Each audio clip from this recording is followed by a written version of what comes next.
দেখো আমগুলোকে ভালো করে আমি ধুয়ে নিয়েছি। এবার এটাকে আমি সেদ্ধ করে নেব। বোটাগুলোর দিকটা একটু কেটে নেব, কেটে আমি সেদ্ধ বসিয়ে দিয়েছি। ওটা একটু ভাব হয়েছে হলদে হলদে, এটা একটু ভাব, তাতে অসুবিধা হবে না যেহেতু আমি করব। আর এটা দিয়ে আর একখানা করবো আজকে, আম দিয়ে আমি দুটো রেসিপি করব। এটাও আমি সেদ্ধ বসিয়ে দিই। দেখো সেদ্ধ করে আম থেকে কিন্তু আমি জল বার করে নিয়েছি। ওই আমটা সেদ্ধ করেছে, ওটা আর একটা আম কাজে লাগাবো, তাই জন্য এখানে দেখো আমটা বের করে কিন্তু সেদ্ধ করে আমি জলটা বের করে নিয়েছি। পুরো ছেঁকে নিতে হবে ছাঁকনি দিয়ে, একটা ফোঁটাও আমের থাকা চলবে না, আঁশ। ওটা করে নিয়ে এবার ওই আমটা দিয়েই আমি কিন্তু এই দেখো চটকে নিচ্ছি ভালো করে হাত দিয়ে। এটা দিয়ে আর একটা রেসিপি করবো, দুটো রেসিপি করব তোমাদের সঙ্গে একই আম দিয়ে। আর যেটা আমাকে আলাদা সেদ্ধ করতে দেখলে সেটা আলাদা আর একটা কাজ করব, সেটাই আমটা বসাচ্ছি, কিন্তু ওটার আমার তোমাদেরকে দেখা মানে ভিডিও করতে ওটার পরের ভুলে গেছি। এই যে দেখো আমগুলোকে ভালো করে আমি ছেড়ে নিয়েছি, এবার চামচ দিয়ে আমি একটু ঘেটে নিচ্ছি।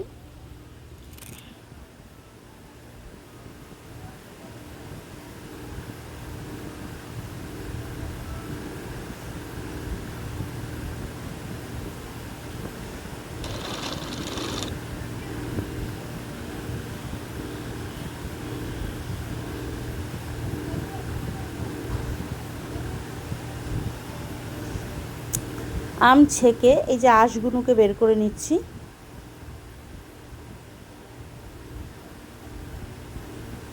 ভালো করে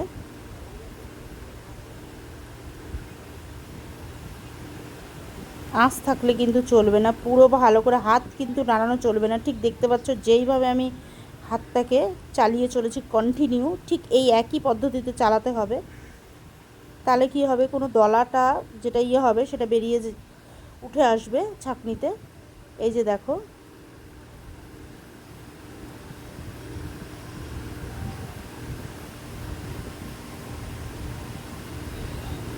এই যে দেখো এর কাঠটাকে তুলে নিতে হবে, একদম যে আঁশের সেটা আমি তুলে নিচ্ছি।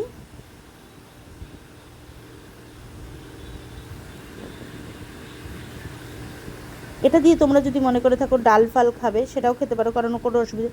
আঁশ বলতে সেই জিনিস তো না, কিন্তু এটা দিয়ে যেহেতু আমের একটা আমি অন্য জিনিস করব, সেই কারণে ওটার মধ্যে থাকলে এটা চলবে না, এটা ডালের মধ্যেও দিয়ে দিতে পারো। তো আমি এটা পরের দিন ডালেই দিয়ে দেবো, এটা রেখে দেবো এখন ফ্রিজে তুলে নিয়ে। এখন যেহেতু গরম রয়েছে এখন তো রাখা যাবে না, গরম অবস্থায় এগুলো কিন্তু আমি ভালো করে মোটামুটি টুকটাক মানে গরমটা একটু উষ্ণ গরম রয়েছে সেইভাবে আমি চটকে নিয়েছি। দেখো ছাঁকনির গা দিয়ে আমি কাচিয়ে নিচ্ছি সব, গাঢ় একটা থমথমে গ্রেভি দেখো, দেখতে পাচ্ছ হয়ে গেছে কি সুন্দর, মনে হচ্ছে তালের তো কড়াই এখানে আমি বসিয়ে দিয়েছি। এবার যে জলটা আমি তুলে রেখেছিলাম সেই জলটা কিন্তু আমি এখানে দিয়ে দিলাম। ম্যাঙ্গো জেলি কিভাবে করতে হবে সেটা আমি কিন্তু তোমাদের সাথে দেখো কিভাবে শেয়ার করছি।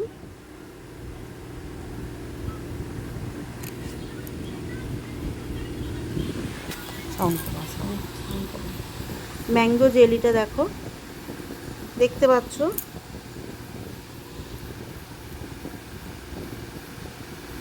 এবার ভালো করে এটাকে ফুটতে দিতে হবে। এই যে দেখো ভালো করে পুরো আঁচ কিন্তু বাড়িয়ে দিয়েছি, বলককে দেখো ফুটে পুরো এই যে ওপর থেকে ফেনা ফেনা ভাব হচ্ছে। এবার এর মধ্যে দিয়ে দিচ্ছি চিনি পরিমাণ মতো, সামান্য একটু হলুদ ব্যবহার করব রঙের জন্য নামমাত্র, খুন্তির মধ্যে নিয়ে। এই যে দেখো আমার যেহেতু এই হলুদটা এবারে বাড়ির থেকে রাখা হয়েছে, হলুদটা না একদম বেকার হয়ে গেছে, তো এই জন্য আমার এটা একটু বেশি দিতে হয়েছে। এখনই আমি বের করে একটু ট্রাই করলাম, বেকার হয়ে গেছে, মানে একটু ভয়ে ভয়ে আমাকে ট্রাই করতে হলো।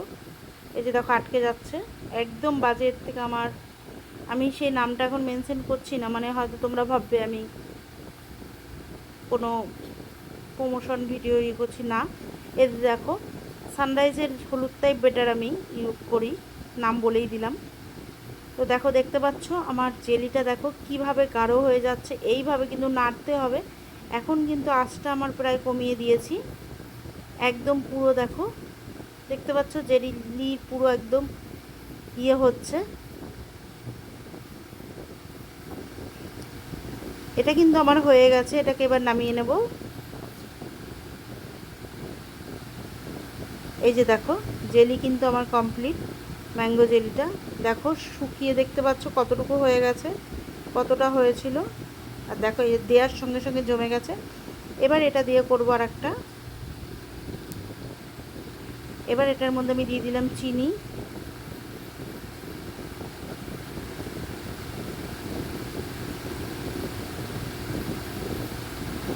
দিয়ে আবার ভালো করে নেড়ে নিচ্ছি।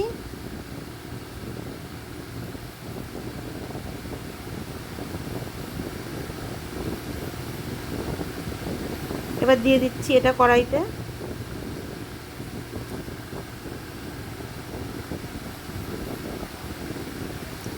এটা কিন্তু ম্যাঙ্গো ক্যান্ডি করব, কিন্তু ক্যান্ডিটা একটু অন্যরকম। এটার দেখো কালারটাও চেঞ্জ হচ্ছে সামান্য, এটাতে একটুখানি আমি ব্যবহার করেছি নাম মাত্র, আরও চিনি দিচ্ছি এখানে, আমার চিনিটা কম হয়ে গেছে কারণ এখানে আমি আগে কিছুটা চিনি দিয়ে আমি দেখতে পেয়েছো ওটা গুলিয়ে নিয়েছি, তারপরে বাদবাকি আমি জানতাম কম হবে, তাই পরে আবার লাগলে আমি ব্যবহার করব।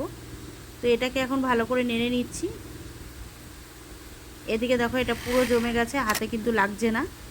তো এটাকে আমি ফ্রিজে ঢুকিয়ে, ঠান্ডা হয়ে গেলে ফ্রিজে ঢুকিয়ে দেবো। এটা দেখো এটার কালারটা দেখো অন্যরকম হচ্ছে। এটাই কিন্তু আমি সেইভাবে হলুদ ব্যবহার করিনি, নামমাত্র একদম এক চিমটি দিয়েছি, ওটার মতন তো দিইনি, দেখতেই পাচ্ছ। এই যে দেখো দেখতে পাচ্ছ, তার আগেই কিন্তু ওই কালার এসছে, আর এটা দেওয়াতে এই ধরনের কালার একটা হচ্ছে। আগে কিন্তু আমি দিইনি, আবারও চিনি দিলাম কারণ নাহলে ক্যান্ডিটা একটু মিষ্টি মিষ্টি হবে না, একটু মিষ্টিটা কম হয়েছিল সেই কারণে আরও চিনির ব্যবহার করলাম। আর আঁচটাকে কিন্তু একদম কমিয়ে রেখেছি কারণ এটা কিন্তু ফুটছে, এই সময়টা খুব সাবধানে কাজ করতে হবে, নাহলে গায়ে ফুটে ফুটে আসবে, আমার হাতে এসছে কয়েকবার।